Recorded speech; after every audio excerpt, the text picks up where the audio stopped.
one of my first goals will be to complete the splash pad grant and the new park grant that's in the works right now. The Local Insider Show is brought to you in part by My Patriot Supply. You don't need to live in the heart of a hurricane zone or along an active fault line to be serious about emergency preparedness. If we've learned anything from both historical and recent events, crises can come in all shapes and sizes, and they can come at any time, even overnight. Whether you're experiencing the effects of long-term illness, an accident, job loss, or even widespread threats like terrorist attacks, economic collapse, or an outbreak of disease, you can tackle what's next in confidence with My Patriot Supply storable foods. No matter what your emergency may look like, you won't have to worry about where you're getting your next meal. And as far as your survival is concerned, there's nothing more important than that. Already our foods and packaging undergo regular, rigorous testing to ensure they exceed industry standards for safety, quality, and shelf life. Ready Hour also conducts regular analytical microbial and oxygen level inspections, as well as sensory testing of raw materials and finished goods in a food testing lab. Don't delay, prepare today. When an emergency is on the way, My Patriot Supply receives a rush of orders that slows their ability to ship as quickly as usual from their warehouses across the country. Go to localinsidershow.com/emergency food to order your 2-week or 4-week supply of storable food. Hello, friends. This week, we sat down with Booneville mayoral candidate Edgar Baker. Edgar and I discussed his experience at the Booneville mayoral debate, and we did a deep dive into some of the questions submitted for the debate by the public that we were unable to include because of time constraints. On a personal note, this election season has been a learning experience for us here at the Local Insider. We have been delighted with the welcome response we've received from our listeners. Everything from requests for topics to cover to people to have on the show and requests for appearances have been a pleasure and a surprise. We appreciate your feedback on social media and face-to-face. I guess what I'm trying to say is thank you to everyone out there listening. Please welcome back to the show, Edgar Baker.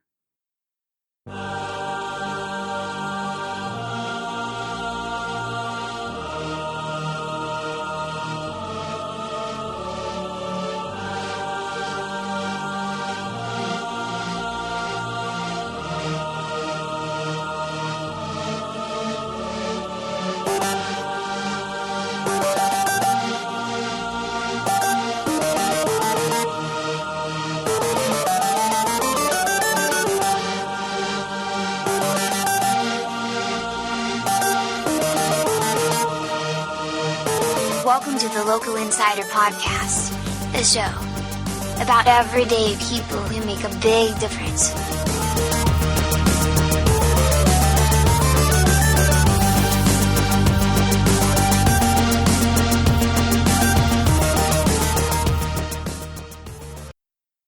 Edgar Baker, welcome back to the show.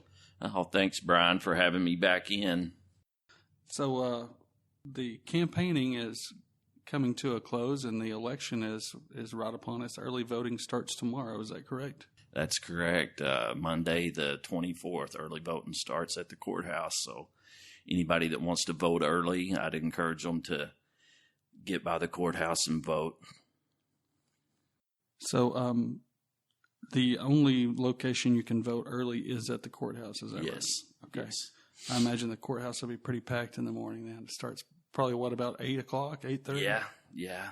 And I think historically, close to probably half of all the vote is early vote. Really? It's getting close to it. There's that many people take advantage of the early voting.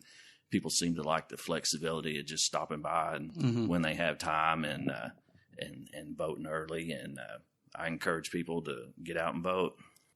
The polls are open all day then, right? From all business day. Early or during? Yeah, the early voting. Yes. Yeah, that yes. makes sense Yeah. because on election night, during courthouse hours.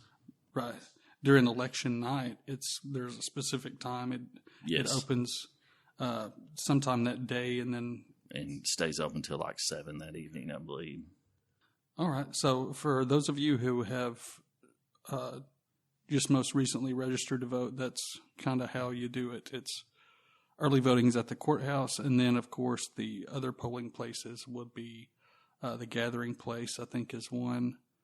On Election Day. Yeah, on Election Day. And they used to have several throughout the city, but I don't.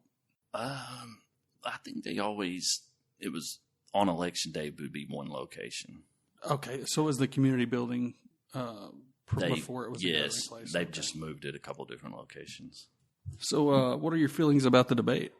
I thought the debate was really good. I thought it was well attended. I think they had a little over 100 people there, and I thought it was very well run. I thought it was professional. I thought Rotary did a good job, and I think First Baptist Church did a good job letting us have it there.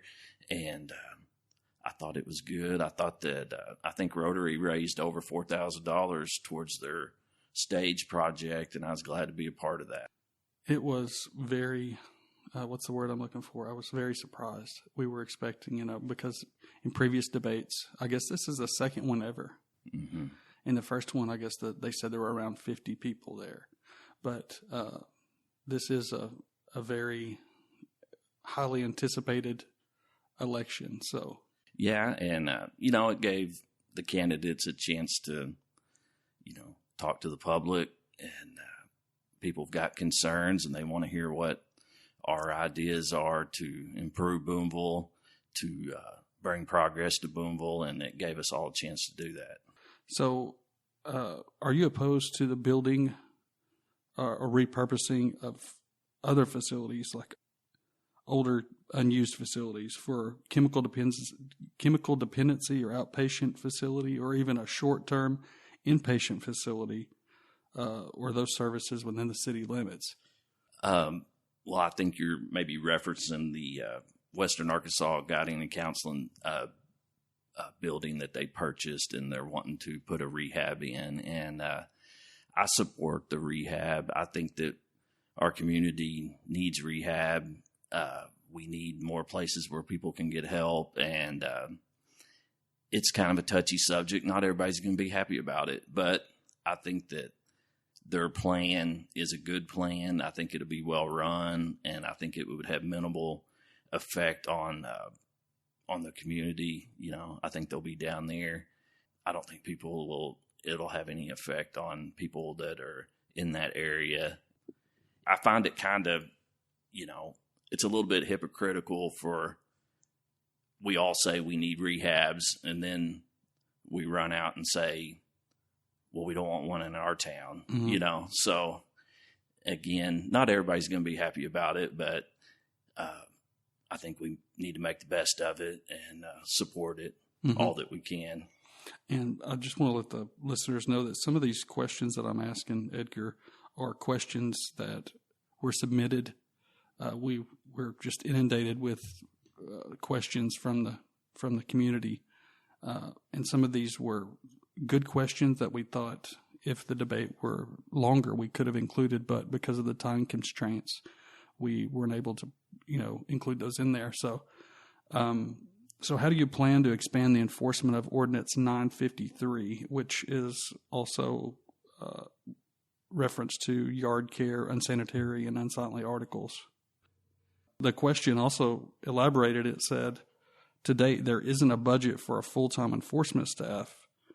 Results and follow-through has been extremely cherry-picked and limited. Would you be opposed to adding that to your duties, along with requesting and requiring members of the city council to also play a role, until such time that said budget can be allocated? Okay. Well, I plan to overhaul the ordinance process. I plan to work with Chief Ben to find the best way to streamline this process. We need an organized system that we can work through to be fair and equal to everybody in town. What we don't need is to be treating one house or one property owner different than another. I think we need higher fines, and we need to recognize the difference between a house that has 4 or 5 cars in the yard and it's junked up, recognize the difference between that and a simple, you need to mow your grass ticket. And right now we're treating both of them in the same way. And I'd like to have a simple mow your grass fine, and where you would get a warning letter and you'd have so many days to mow your lawn. And if you didn't, then you would get $100 ticket. And then, so many more days later, 10 days later, I think the fine needs to double. And we need to show people that we are serious about enforcing these ordinances, and we need to make the fines high enough that people will recognize that we are serious. So you would make the grass basically a separate ordinance. Yes. And well, there's, I just see it as two different things. Right. If you got an abandoned house or a burned out house or a yard that has 10 cars in it, it's different than the guy that's not mowing his grass. Mm-hmm. It's two different things, two different scales. Mm-hmm. And one of them is going to be a longer process. It's going to have to go through the court system and to get cleaned up probably. And then the other should be something that we should be able to fix in short term. Mm-hmm. So that's my idea. And as far as the mayor's job being involved in the code enforcement, I will 100% be involved in code enforcement, and I will be out consistently identifying properties and yards that need cleaned up and identifying people that need tickets. Right now, what we're seeing is, like you said in the question, cherry pick that, mm-hmm. One person might be don't worry about that. Or I will give them another couple of months, and then the next person might get a ticket right off the bat, mm-hmm. So we need a more organized, consistent program mm-hmm. to take on this challenge for the long term. And as far as the city council members being involved in the process, I would like to see the council members of their ward, their section of town, if they want to be involved, they can be out identifying places that need cleaned up, need mm-hmm. warning letters, need tickets. And then the council members could bring that to the mayor or to the police chief and then work through that process. Now, as far as having council members out in the public enforcing things, I think it would probably be best to let the police department handle that mm-hmm. and let us have one system, right? And take it on through the police department. Yeah, a council member trying to perform code enforcement is kind of out of their scope of right. And I think for safety reasons, it needs to be done through the police department. Mm-hmm. And another thing we need to address is that we need to work with the judicial system, and we need to get on the same page with our local judge and let them know that, hey, we're serious about cleaning this town up. We're serious about fines.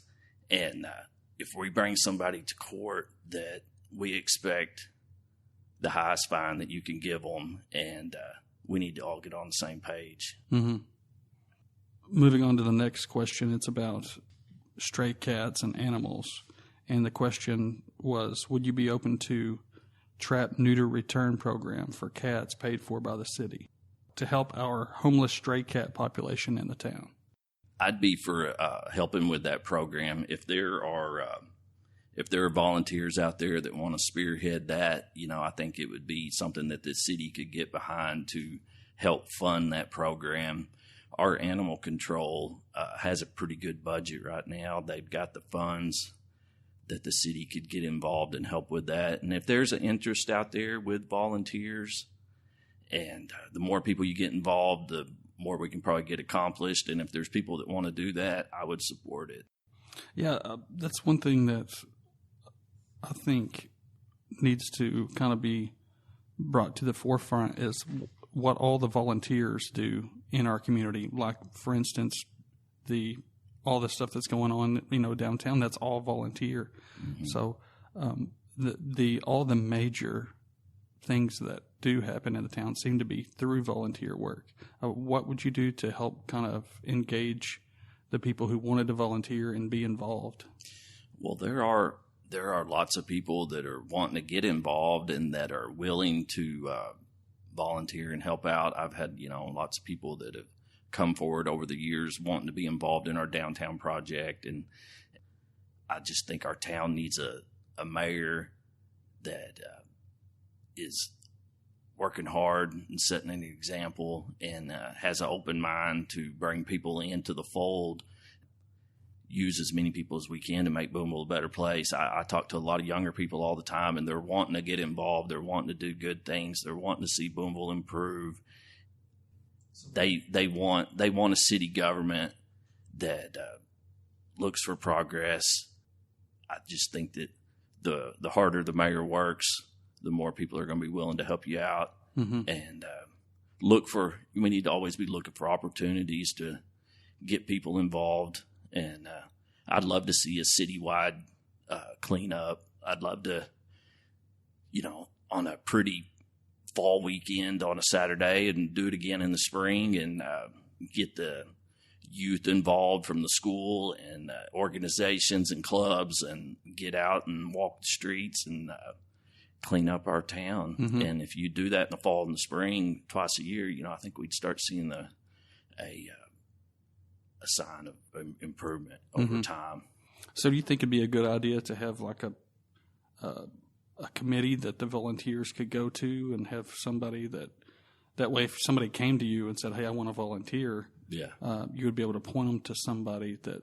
Yeah, I think, maybe you could do that through the chamber, or to keep a list of things that people are wanting to volunteer to do, or work with the chamber to have a community project coming up every few months that if your group wanted to be involved, you could get involved and volunteer with. Mm-hmm. Going back a little bit to the stray cat issue, it seems like maybe it was slightly just kind of glossed over in the debate. And the reason I say that is because of we had tons of questions about it. And I've had tons of questions since then from people that I'd seen. I'll give you one scenario. Was a man whose daughter owns businesses in town. And he said that it's a full-time battle to keep the fleas out of her business because of the stray cats. I know one of the answers was during the debate was it's next to impossible to catch a cat. So what would your answer be to that? Well, I'm not an animal control officer, but there are ways to trap cats and mm-hmm. temporarily take them in, have them neutered, and it's just like everything else. It's going to take effort. Mm-hmm. If you got people that want to do it, you can usually come up with a way to get it done. And I think the city should be involved in helping pay for it. If we've got volunteers that want to try to take on a challenge, then the city needs to be there to help support them and help fund that. So what would be, what's your first goal if you win? Well, I've got 2 or 3 first goals. I'm ready to get started. There's lots of things that need addressed. And my first goal on day one, I will come into office and I will have the list of the 10 or 15 burned out houses in town. I'll have that list and I'll identify who owns them, contact them, and let them know that we're serious about getting them cleaned up. Also, on day one, I'll have the list of the 20 to 30 abandoned houses in town that need cleaned up. It's going to be a job to contact all of these property owners, let them know that we're serious about cleaning them up, that we're going to be willing to go to court, that we are serious about getting it cleaned up. I plan also on day one would be to have a list of properties, yards that need cleaned up on day one. And I plan in my office to keep a wall with every residence in town that needs tore up or tore down, cleaned up, and we have to know. We need to identify all these properties right off the bat so we'll know where we're starting at. Mm-hmm. And then we got to get started on working on cleaning them up. We got to know where we're starting so we can know if we're making progress or not. And another of my goals right off the bat, which will take place over the first 90 days, would be to go through the budget line by line, hopefully with a couple, city council members and with Gayleen, and go through the budget and see where we could save money, where we can increase revenue for the city. We need to come up with the money to pay for a full-time or part-time code enforcement officer. That's one of the biggest concerns that I hear from people in town, and it's going to be one of my top concerns. So in code enforcement, is that just specifically for the Ordinance 953, or would that be for building code? And well, we currently, our building code and electrical, plumbing, all that, we already have a city inspector that takes care of all that stuff. So it'd be two different things. Also, one of my first goals will be to complete the splash pad grant and the new park grant that's in the works right now. This grant is in the early stages of being written. It's not anywhere near being completed. We will have to have it completed next spring or into early summer to have turned in. So we need to make sure we have the best grant proposal possible and work on getting that done. I've got a 2-year plan to upgrade and improve our swimming pool area. I want to build a new pavilion with lights and ceiling fans and picnic tables. We need to put up a new fence around the swimming pool with new lighting. I've got several people that are wanting to donate and support that project already. And one thing that I've noticed that our city, what we do is we put all of our hopes into getting a grant. Well, we'll try to get a grant to do this at the park, or we'll try to get a grant to do that.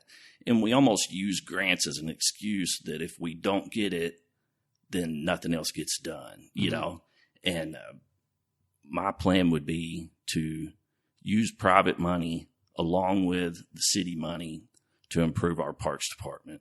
We are building close to a $250,000 park downtown with Rotary, with individuals. The city has put in $50,000. Well, individuals and groups have raised the other $200,000. Mm-hmm. So zero grants. So there are other ways to pay for projects, and you just got to work hard, and you have to have the ability to bring people together to raise money and to get things done. And it has to be an idea that people stand behind. That's kind of the what I've seen with the stage project and the park is, people are willing to open up their wallets if it's something that they believe in. Yeah, and I've got a few individuals that they're wanting to volunteer, they're wanting to donate. We've got this park fully funded right now, and they're asking me, what's your next project? What do you want to do next? And I tell them we ought to go down to the pool, and we can do the same thing down there that we've done downtown. We just need to bring people together, get the funds, and get it redone down there. Mm-hmm. I know well, at least during this campaign, I've heard a lot of talk about cleaning up the town, cleaning up the abandoned properties, and having everyone, have their grass cut and everything. And to us, that's, the benefits of that are obvious. But to others, what are the benefits? What would be the benefits if we cleaned up, if everything, you had your wall full, your mission was accomplished there, how would that benefit the town?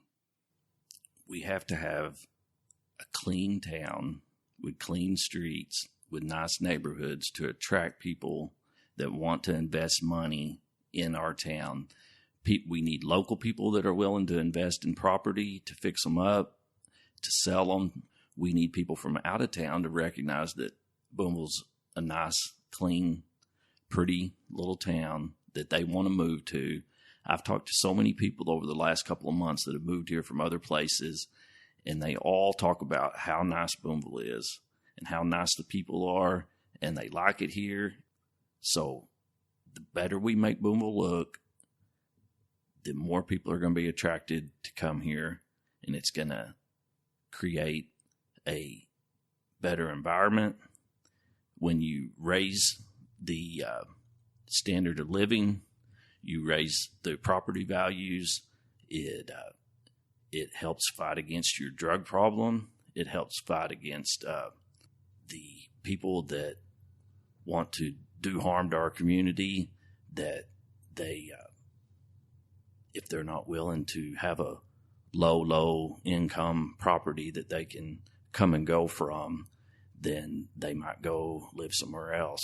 And it, having a clean town lifts our neighborhoods, it lifts our businesses, and it helps the community as a whole. Mm-hmm. It also would de-incentivize slumlord renters, where they go in and they buy a bunch of garbage properties and they, just you're not going to get good rents if a house isn't right. Isn't as good as it could be, Right. So I see what you're saying. So what are your feelings on holding town meetings on a quarterly or regular basis? I would be for having town meetings, maybe quarterly, that it would give people an opportunity to come forward with their concerns, ideas, and talk to the mayor, the city council. What I'm seeing now from our city council meetings are that it's the only opportunity that people get to talk to the mayor or to talk to city council members. And what's happening is, I don't know if you've watched very many city council meetings in the last year or two, but they're becoming disorderly. They're becoming overextended.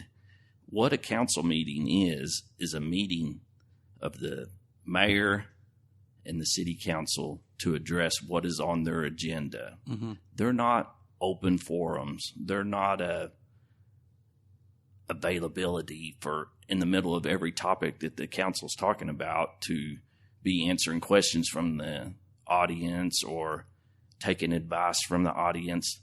A council meeting is supposed to be organized and have a process of going through the agenda.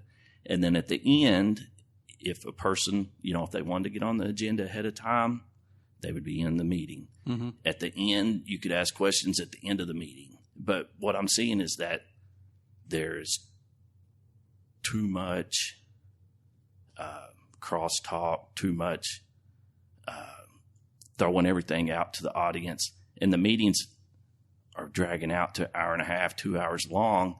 And you get to the end of the meeting and you ask yourself, what did we accomplish tonight? Mm-hmm.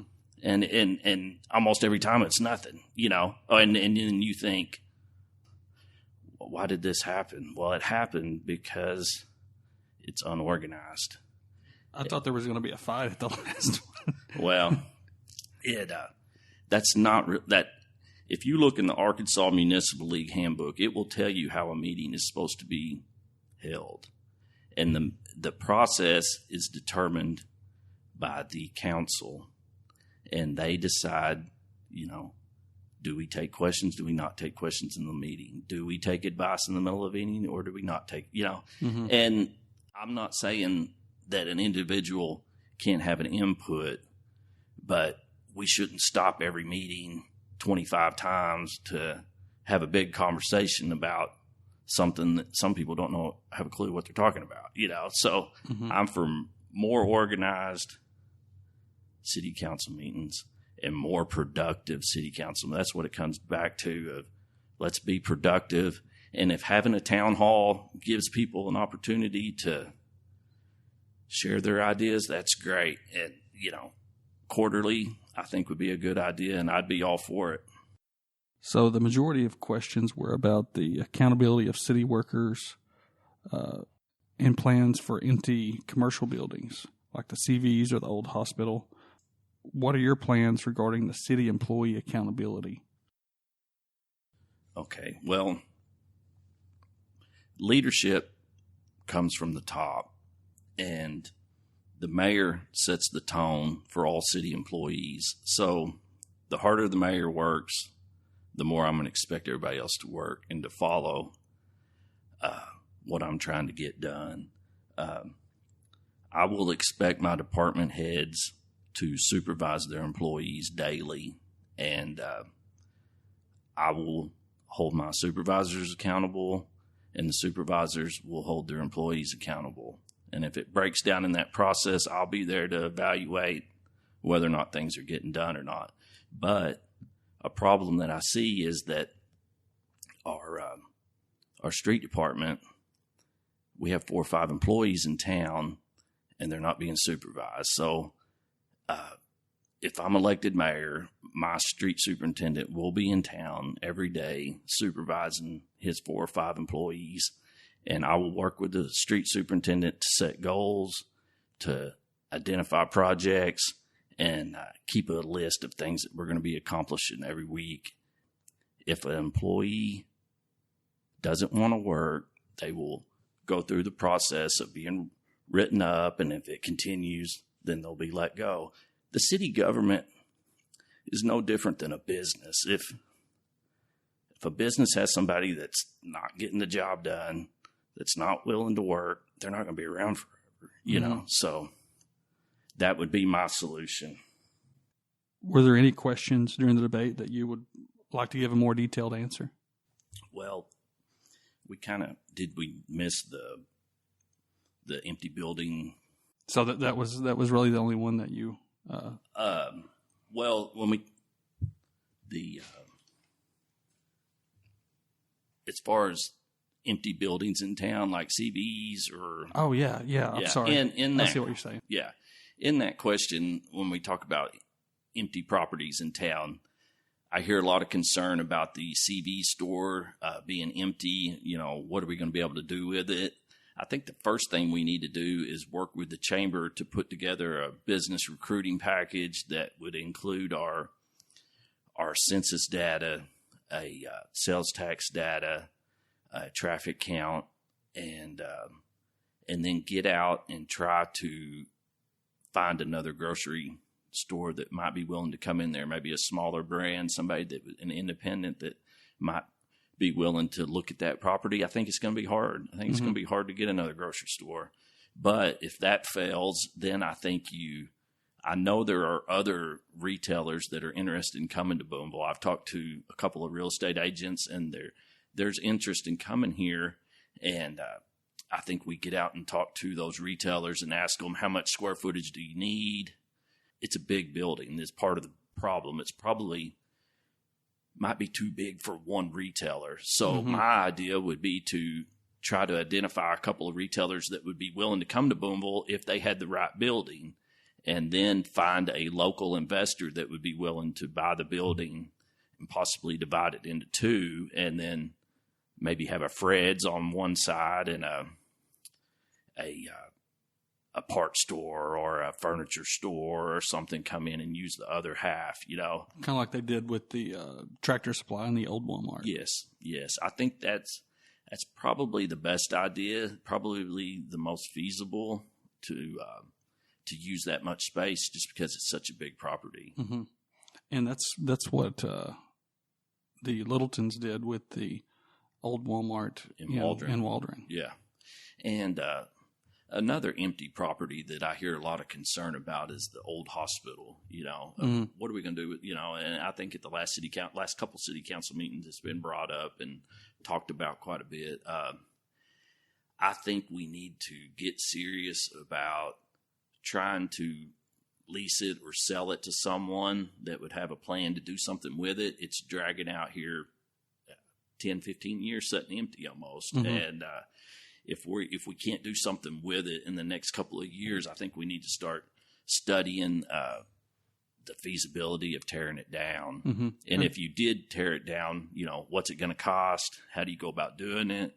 Who's going to pay for it? Does the hospital entity still have the money to pay for tearing it down? Does the city help them?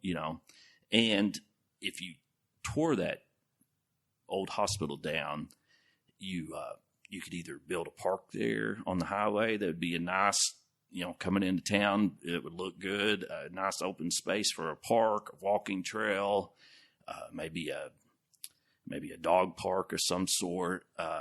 Or I've even had the idea of if you tore the hospital down, that you could build a couple of streets running straight south across there and divide it and put in a neighborhood. Mm-hmm. It'd make it's a nice location, be something, a neighborhood similar to Heritage Edition, something that would be affordable, smaller lots, but something that would be nice that, you could probably fit 15, 20 lots out there. Mm-hmm. And there is a demand, for places to build new houses in Booneville, and that might be a possibility. And, it might be a way to, if the hospital entity sold those lots off or sold it as one to one developer, that would be a way to pay for the removal of the hospital and a way to pay for paving a couple of streets out there, But that's just an idea. But at some point, there needs to be some action taken on that hospital. So do you know whether or not the asbestos was abated?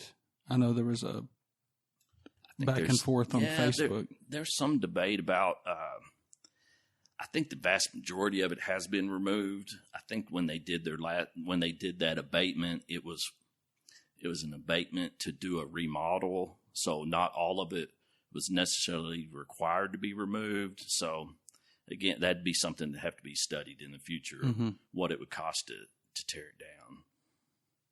Were there any questions during the debate that you would like to give more detailed answer? Yes, it wasn't a question in the debate, but I expected to be asked a question about our sales tax and how our sales tax is allocated.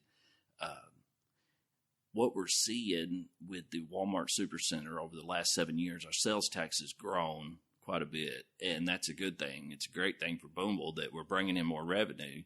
And the sales tax it's divided up. I don't think most people realize how it works, but when it's voted on on the ballot by the people, and it's divided out by percentage to each department, and it's on the ballot that 22% goes to the police department, 30% goes to city improvement, the parks department gets 5%, and those percentages go into their individual sales tax fund, and they can only, once they go into that fund, they can only be spent on that department. So 5% to the park, that money has to stay in that 1 cent parks department fund. So what we're seeing is that some departments are bringing in more money than they can actually probably need to cover their budget. Mm-hmm. And the sales tax was renewed 2 years ago. We probably should have adjusted a couple of the departments down.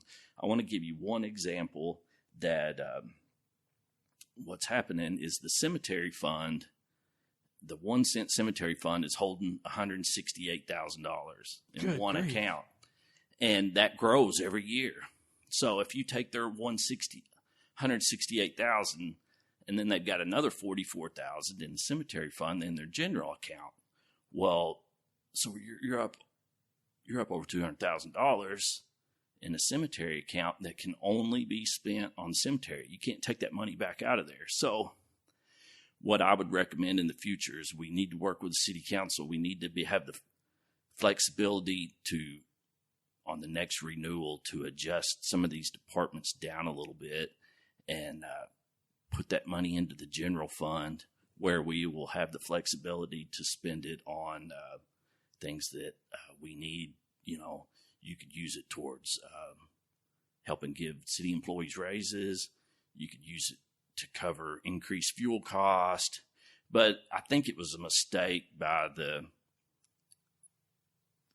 last renewal with the mayor and the city council that they didn't study it enough to realize that some of these need tweaked down, and that we need to have the flexibility to use this money to the best benefit to make improvements in town and to pay for things that need to be paid for. So again, it's a good problem to have, because we are seeing more money come in from the sales tax, and we just need to be smarter about how we allocate it and how we spend it going into the future, because the Supercenter is not going anywhere.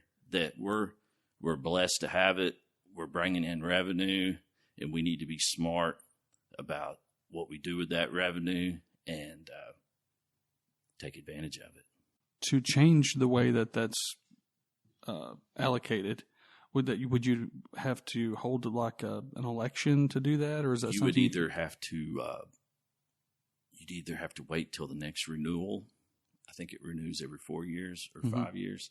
You'd either have to wait till the next renewal, or you'd have to have a special election to change the allocations on the sales tax. So what you'd be doing, you'd be asking the people to renew the sales tax and change the allocation amount. So it might be easier to just wait till the next renewal. But, Supercenter's been here 7 years. If we would have been studying this and had the forethought that coming into the last renewal, it should have been changed, a year or two ago. So it's something that we need to address, and it's something you get a little bit down into the weeds of finance, numbers that people probably really don't understand that, but that's the way that we've got to be responsible with the taxpayers' money, and we got to take advantage of it the best we can. We're gonna have to start getting smart about bringing in revenue and what's best for Booneville of what we spend it on. So, other than lawn care, what does the cemetery fund need all that money for? It goes in there, and you can only spend it on the cemetery. So, what they're actually doing right now is they actually contracted out the mowing of the cemetery this last year. So that frees up an employee that's going to be out hopefully doing something else in the city. And then, so that contracting it out will be what that money goes towards each year. And, but other than that would be possibly building a new street out across the front of the cemetery, or, something along those lines. It has to be spent on the cemetery. So are we running out of, I don't want to call it real estate, but room in the cemetery? It seems like it's over the hill. The front, all the new lots in the front, we've got years and years and years to expand into the front of the cemetery. So yeah, I didn't know if that was the same property or not, or where the actual highway easement starts there. Or right. So if there's, did you say around $200,000 with the cemetery general fund and the cemetery the tax fund? Yes. So it's just going to sit there forever. They can't. I would think that the $40,000 that's in the general fund, they might have the flexibility to move some of that out and then use their 1 cent up. But it's not just cemetery fund. There's other departments that are seeing that increase, but then they're not spending out, as much as what they, to cover the increase. And so what account has the largest amount of money from the sales tax? Well, holding right, the fire department they probably would have the largest amount, which they have plans to do some new things and stuff. But we're talking about the airport, animal control, cemetery. So it covers several different departments. It's just something that needs to be studied and looked at in the future. So the airport it's a municipal airport, correct? Yes. Or is it private for profit, or?